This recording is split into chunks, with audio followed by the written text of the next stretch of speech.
Before we begin, I would like to give special thanks to Ugij for his donation of the show in question for today.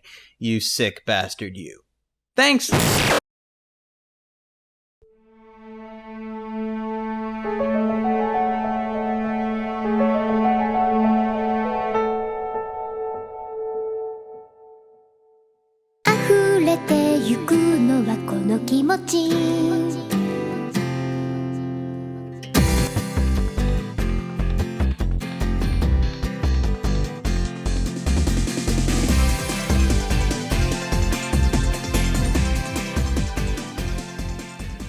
If you talk to any professional in most media industries, they will end up telling you one common thing.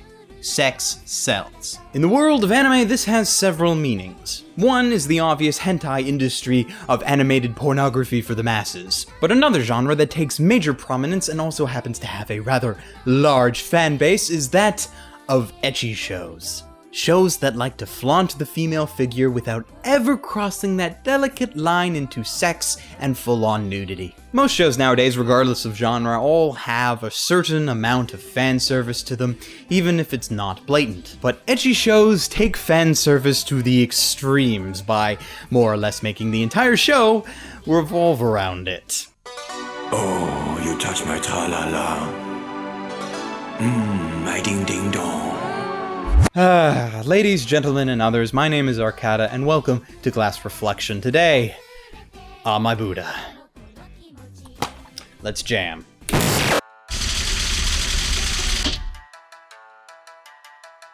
Like most ecchi titles, the overall story of My Buddha is rather easy to grasp. Apprentice Iko has been sent to his grandmother's temple to learn the ways of being a Buddhist monk and to get out of his parents' hair. And there he learns all about restless spirits and other supernatural entities that need to be calmed and given help to cross over into the afterlife. Problem is that Iko is rather a shit monk, unable to perform an exorcism on even the most pitiful of spirits. Luckily for him, though, he holds within himself the superpowers of the Great Priest Zaizan, allowing him Super Saiyan-like powers of exorcism. Unfortunately, though, those powers can only be unlocked by heavy amounts of perverted thoughts. And that's where the harem of gorgeous nuns in training come in.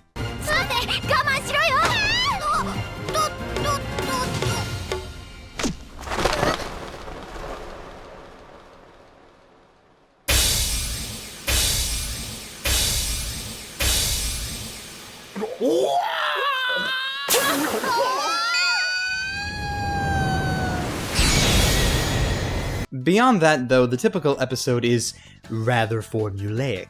They all get sent to or come across some location that holds a spirit unwilling to cross over. They attempt to perform an exorcism. They fail horribly. And then, with no other option, one of the nuns either strips or forces another one of them to strip, allowing Iko to see them in their naked glory, transform into Ubermonk, and defeat all the guys before getting punched in the face or some other such physical punishment for having seen one of the wonderful nuns naked. Rinse and repeat. The selling points for the show, besides its obvious sexual appeal, lies in the show's attempted comedy. Like most ecchi harems, the protagonist Iko has a perverted streak. And even though most of the time he doesn't do anything obvious, he always seems to find himself in situations that look way worse than they actually are. Cue him getting punched in the face and Team Rocket blasting off again. And if you like that kind of comedy, great. Good for you, you'll love this. But if you are only slightly amused by it, it's going to get old fast, as there's not much variety as far as the comedy goes. At least the characters look cute.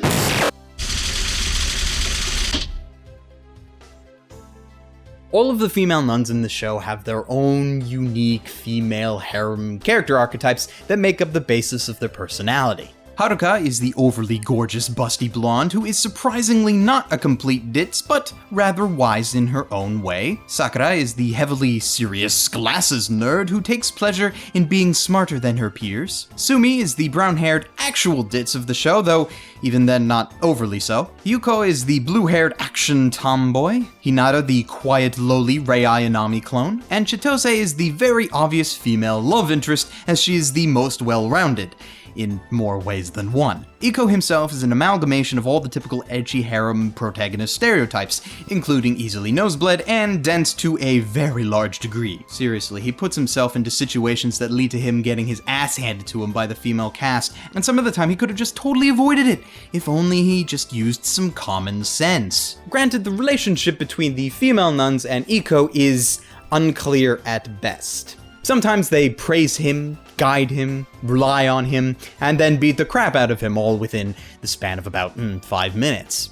The only other character of note is the mysterious transfer nun Kazuki, who appears in the show's second season and who also purposely goes out of her way to make Iko turn into Super Monk at any opportunity by basically stripping at the drop of a hat. And yet Iko is so dense that he is still surprised the 5th time she tries to do it. Seriously, for a character who's supposed to be an extremely perverted monk, I thought of over a dozen more things perverted that he could have done over the course of the show. Because when a girl throws you down on the floor, sits on top of you, and starts to strip, well, that's where the fun begins.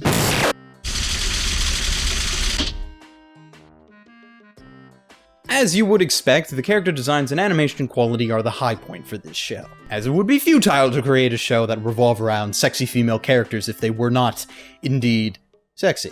And on that front, they succeed because they are all very pretty. Wash, tell me I'm pretty. Were I unwed, I would take you in a manly fashion. 'Cause I'm pretty? 'Cause you're pretty. Beyond the surface, though, there is not much. The movements of the characters are kept to a minimum beyond the obvious walking, talking, and other basic movements. The action scenes are also nothing much to speak about, as most of the animation that does occur is just a strong wind enough to pull off 4 panty shots in a row. Because you know panty shots are like mystical gifts from God.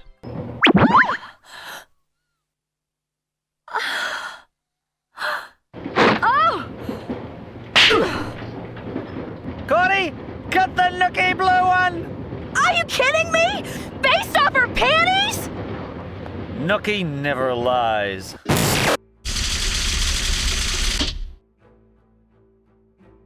You see, I really tried to find something in the soundtrack worth liking. But unfortunately, the soundtrack is average at best. The opening and ending serve their purposes, but are largely skippable, and the dub is, well, uninspired is a word I would use.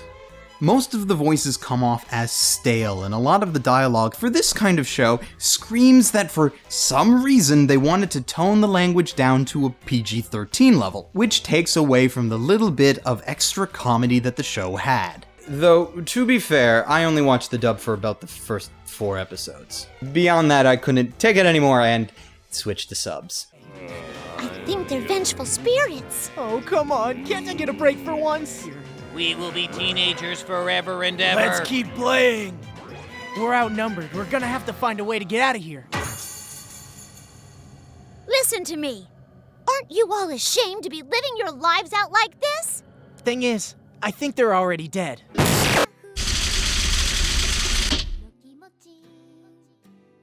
My Buddha isn't necessarily bad per se, but for someone like me who can't really marathon ecchi shows, it's preferable in small doses. The comedy can be enjoyable if you can deal with the lack of logic that comes with it. The story, while mainly non-existent, is still there, with a romance that also goes nowhere, but continually makes you think that if you wait just one more episode, something amazing will happen, though it never does.